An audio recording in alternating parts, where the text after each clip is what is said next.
I speak to the fact that I grew up with real estate, so I kind of absorbed being the spongy sponge that I am, but you have lived how real estate has changed over the course of the past 30 years. Correct. From like phones, right? People don't call during dinner time and leave a message. They can text message you or email or whatever. So like all the things, what do you think are the most notable changes? Well, my phone doesn't flip over anymore. I flip open, although I miss my Nokia, the days of a simple phone. Just like how technology has completely expedited the process. We used to have to get in front of people for signatures. Then there was fax with the big roll-out wax paper. And I think I witnessed you using a typewriter. no. No? That I mean, scares not me. like an archaic, like Did I use a it was dial phone electric. too? We for sure had one of those. Okay, but it's the speed of which things happen now are crazy. For instance, my laptop last night at 9 o'clock when I'm sitting down watching TV wouldn't take a charge. And I'm like, my wheels are spinning. Like, what did I do before I had the technology at my fingertips? It's going to be fine. It just goes back to, you kind of take a step back from where we are to where we were, 5 years ago, and how obviously we made it work then. I mean, I didn't learn how to do DocuSign until probably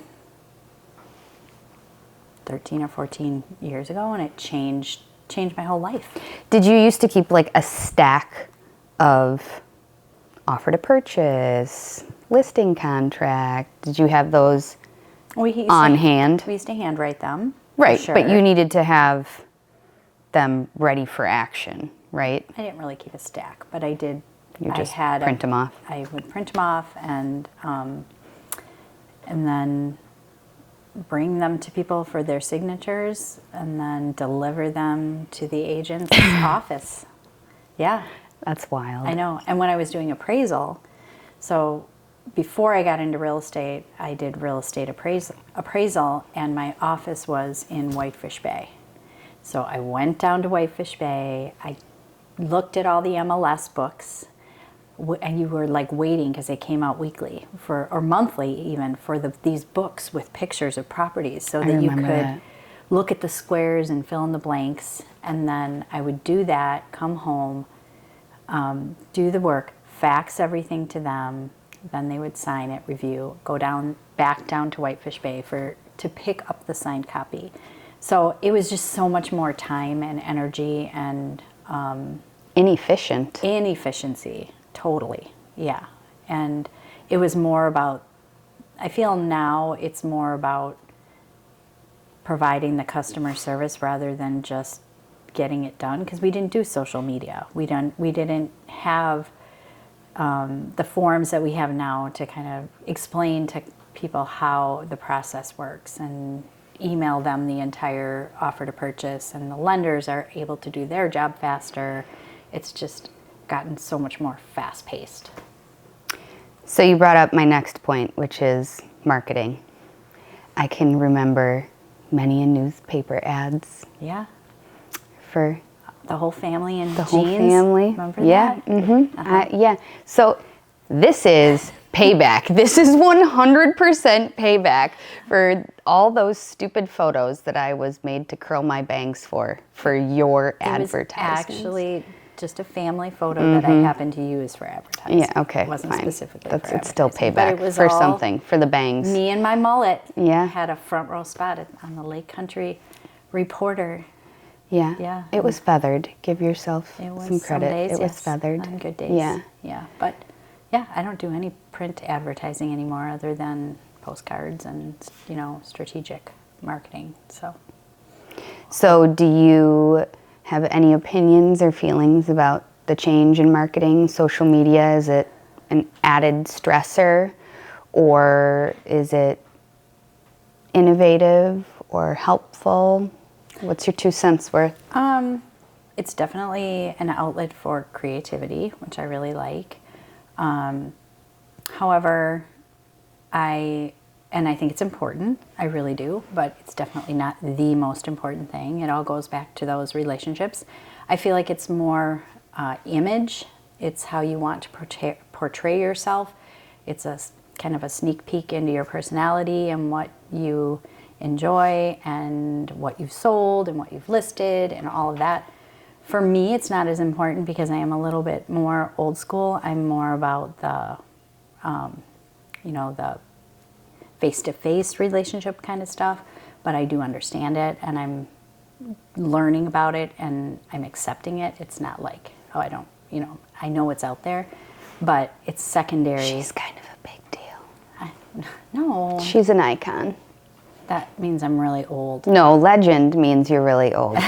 I'm a legend too, according to First Weber. Yeah, they need to now. revisit their word choice. That's enough. Icon. Yeah. She's an anyway, icon. I think it has its place. I think it is really important. It's really fun. I have a wonderful friend / colleague who helps me with my social media because it's not my top priority. Maybe it should be, but it's not. I do enjoy watching all the fun things that you do and would like to do more. It's just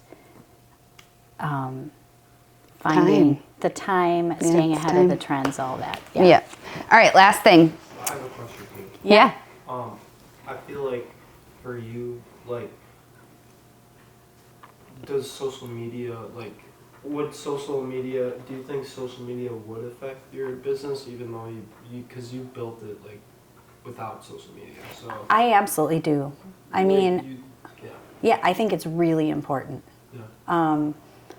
And I think consumers are watching. I think that if somebody doesn't know me, so because I've been doing this a long time, probably 80% of my business is referrals. Yeah. Past customer, clients, their children.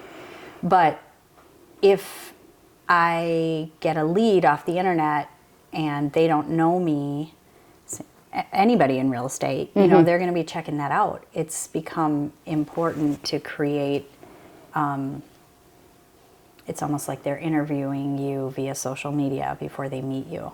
Yeah. And so I think that part is really important. I also love that it's, basically free. You can do whatever you want. There's no cost element to it. There's no time restraints. You can do whatever you want. And if I think the idea of doing more of that is very interesting. I think it could be really fun. I think it could be really fun. It's just,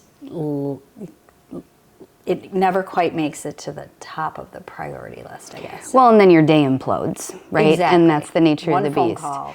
But you bring up a really good point in that if you go to dinner with a group of friends and somebody brings up, oh, we're thinking about selling our house, everybody at the table has someone to recommend, right? And so they pass along a business card or they give you a name, and that's when that becomes really important, even if they're whittling it down from 10 agents to 3 for a listing interview or a listing presentation, if they can have some sneak peek into who you are and Agreed. what you stand for and what you've done or what you're doing. And what you've sold and what you're listing. And I think that it definitely plays a role in marketing, in image advertising, and it's a very easy way to, like, you look at the number of likes you have or followers, and to watch that increase. It's also measurable. Yeah. How effective your social media is. So, short answer, I think it's really important. And nobody reads anything anymore. No, The number it's of people who get how a many people paper. just scroll through. Right, And it's all what do you do to image-based. catch their Yeah. attention? Right. Yeah. Within- Put your baseball within cap reason. on backwards and you shoot a hoop. Yeah. I had a headband on. Oh, Not a basketball. Oh, sorry. Not a baseball cap. Sorry, your sweatband. Keep up, Mom. Yeah. My last question is, what would be your iconic, not legendary, veteran advice to anyone who's considering entering the world of real estate as an agent? Well, I remember being told when I first started, you know, don't plan on getting a paycheck for the first 6 months. Like, if you're looking at it to jump in and start making money and it's easy, and, you know, that's not the case. It's really hard work, and it's dedication to how people are feeling through the process, because it's a roller coaster. You're half therapist, half financial advisor. There's a lot of different hats that you have to wear, and you have to care about the person. The house is just where they're going. It's very important, but it's really about the family that you're moving in. And if you aren't focused on that, you have your priorities in the wrong place. And there are a lot of agents that last a year or two and they're out. And if you're in it for the long haul, then be prepared to work hard. Be prepared to work full time, because it's really hard to do this part time. Be prepared for the inconvenience. It's very invasive. If you're not available and someone really needs you, it's a balancing act, right? Especially if you have kids or grandkids, or, you know, a significant other. You have to balance those relationships. Or a life or in a dog, general. or a pet. So yeah, but it's wonderful. I love what I do.